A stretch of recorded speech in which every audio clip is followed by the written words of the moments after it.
Oh God, let's hope it works. Of course, of course. So, well, let's start. That's fine. Yeah. Yeah. So, Neil, first of all, thank you for your time. Thank you for your time. It's my pleasure. And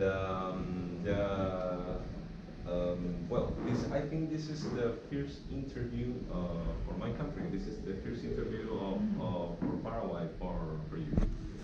It could be. I haven't been keeping count. I have done interviews in the last week with Argentina and Chile and one from Colombia. So, well, I think we are making history. Absolutely. So, thank you for your time again. And actually, the first question is about the album, the new album coming. As there are 16 songs for this new work. Is the one that contains the most tracks throughout your career, I think. Mm. Why do you think you are so prolific in this time of your life? Because I have nothing better to do. My daughter's 17 now, and really, she's kind of able to look after herself to quite a degree, and I really just like making music, I always wanted to make a double album, like double vinyl, because I'm very old, I'm 48. I remember the 70s, when everybody made these double albums, big gatefold vinyl. And I really fancied just lots of artwork. So it's got 4 tracks on each side of each record, and it was a new way of thinking as well, because usually when you're making a 11, 12 track album, you very much think about the middle, at least I do, because I'm so old fashioned. So it was nice to think of it in quarters, 4 by 4. So, the whole idea is just the vinyl format of the record? No. Come on. No, I mean it seems like the thrust of the album is to do with work and offices and machines, technology, and there's a whole track about machines. Oh yeah, yeah. There's a song called Infernal Machines. I have a very poor relationship with technology. Everything breaks in my hands. And I also get very unnerved by, having to, when you buy something, you have to sign up to an app. Or I sound so old, but it's like you can't. It's like that. But don't believe me. It's like that. You can't just go into a shop and buy something now. And I know that my daughter's generation basically lives on the internet, and I hope they know how to get by in that environment. But it's too late for me. But of course, if I put this in Instagram, you never. I won't see it. I don't. But it doesn't matter. Apparently I'm on Twitter and Facebook and all of these things, but it's not me. It's my people. Perfect. Well, it's fine. It's fine then. So, the title of the album. And I think when I write this question, I say, office politics. Neil works in an office in his life? I don't know. But why did you choose this title or this concept for the record? Well, all the songs that I had, a lot of them seemed to be about, well, first of all, I had a song called Office Politics, which was primarily just a lot of kind of the sort of warfare and the love affairs and the just kind of the pressure of life in an office. You almost rap in that. Almost. It's a kind of a Neil Hannon rap, It's quite posh, but I can't rap, I just talk lyrics, and some songs suddenly you think, well, there is no tune that is going to work on this piece of music. So you just have to say the words musically. Perfect. Well, is there anything new in the recording process of this album? Tell me something about the process. You mentioned Neil Hannon. Is the producer? It was in another records. I've never. Oh, well, there was one for. He did a charity thing. Neil Tennant from the Pet Shop Boys. This is. He made a charity record for the Terence Higgins Trust, and we did a Noel Coward song called "I've Been to a Marvelous Party." Yes, my mistake. I confused that. But, no, but he's a. Back to the question Yeah. about the production of this album. Okay. Well, the main thing that was different about this album was that I got the band to come to my house. We were playing in a festival called Electric Picnic in Ireland, and all my band live in London, you know, or in Scotland. And so it was the first time that they were nearby to my house, and it's quite a big house, and I got them all to come round, and we set up everything and recorded it, like with the drums in the sitting room and the bass in the hall, the banjo in my bedroom. And the dogs were not pleased at all. They wanted us to all go away. And we got most of it done that way, but it wasn't perfect, and it's taken a year after that to kind of really sort every single last song out. We recorded the orchestra in Ayr in London, and we did a few more songs in various studios.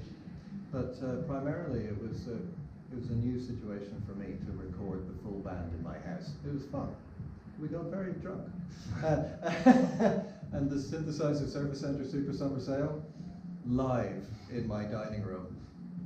Just everybody on a like little synth or a, you know, that was a good laugh. Oh, the space was, I think that was a problem. You have a big house, a small one. It's near here. I think if people saw it, they'd say you have a big house. you can't say you have a small house. It's very old. It's kind of 1700, and it's very beautiful. I love it so much, and we were very lucky to be able to get it when we did. So, this question is about the tracks, the singles, the first singles. I love the story of Norman and Norma. It was a beautiful story. When I hear the song, I can imagine the whole situation as a film. These characters are real. What was the inspiration for this song? Well, they're real in my head. But no, it is fictional. I don't know quite why it happened, but I found a note in my notebook, and it just said Norman and Norma, and I don't know why I wrote it down. Or I hope I didn't see it somewhere and I've stolen it. And I remember getting out of bed one morning, and I kind of sang the chorus to myself, and it was just there in my head. And so I went in my dressing gown to the piano and wrote the rest of the song. It's always a tricky situation when you start with the words Norman and Norma got married in Cromer, 1983. And you think, oh crap, I'm going to have to do their entire life story. And you know, you get to the end of the first verse and it's still their honeymoon. You think, oh God, right. Second verse will be about their middle age, you know, and they've got kids and everything. I'm going to have to write a third verse. And it's an awful lot of work. It's very hard. It takes time to write these lyrics. And you create this life. Yeah, exactly. I create my own problems. And in the third verse, I didn't quite know what they ought to do, because I didn't want them just to be sort of sad, lonely, kind of retirees. And I thought, because the names were Norman and Norma, I thought of the Norman conquest of like when the Normans invaded England in 1066. And I thought, those reenactment societies where they all dress up in military costumes and they all kind of pretend to do the battles. So they joined one of those societies and they just get stuck in. So I thought that was fun. Okay. Well, what plans do you have for the presentation, for the tour of this new record? Well, I don't know. We haven't even rehearsed how to play it live yet. That's next week. I keep wondering whether just to do the whole thing, and then I think, no, I like my fans. I don't want to put them through that. So, no, I think we'll try and sort of have a nice kind of sparse, minimalist stage. And I'm thinking maybe just completely white. Okay. Yeah. I went to see David Byrne in the O2 in London, and you know, it was just like this white box. He's so much cleverer than I will ever be, and he's probably got more money. And all the musicians were like able to kind of flow, and it was all just choreographed, the entire thing, and a lot of brilliant South American percussion players. And I've never seen a show like it. It was amazing, and I will never be able to do anything like that, and it saddens me. Keep the faith. Come on. I can imagine. I can imagine that white box with you inside. So I don't dance.